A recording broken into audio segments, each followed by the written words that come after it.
The name Dean Boxall is now a well-known name across Australia and possibly across the globe. And if you haven't heard this name before, I suggest you Google it, because you'll see the most incredible celebration in history, perhaps, of a sporting coach. Dean was celebrating the victory and the gold medal of Ariana Titmus in the Olympics this week in swimming. It was a sight to be seen. It went viral. He celebrated literally like doing the horrors at a wedding after saying many l'chaims.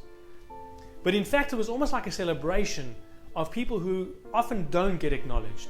The behind the scenes people, the supporting staff, the coaches. Usually, of course, it's the athlete, the sporting champion who gets all the attention.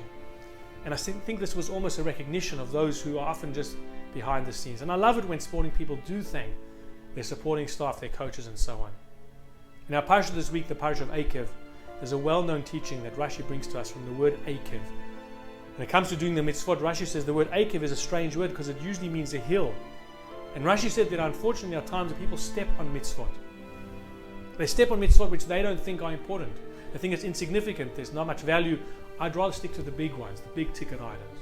God says, no, you don't understand the value of every mitzvah.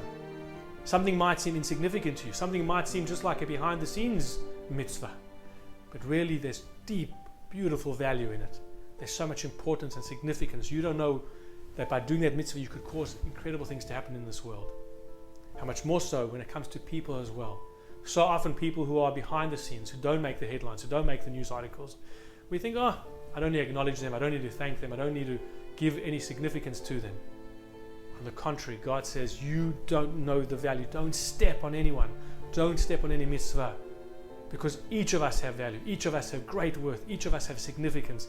Each of us make a difference in this world. And so that coach's celebration, I think, was a celebration of how we should view life, how we should view mitzvot, how we should view each other. To understand that each of us are a precious gift that God has given this world. And I give each of us a blessing that we should have the ability to celebrate like Dean did, with such enthusiasm, with such chayus, with such excitement, and may it be for plenty more smachot, joyous and happy occasions to come. Wishing you a Shabbat Shalom and a beautiful weekend ahead.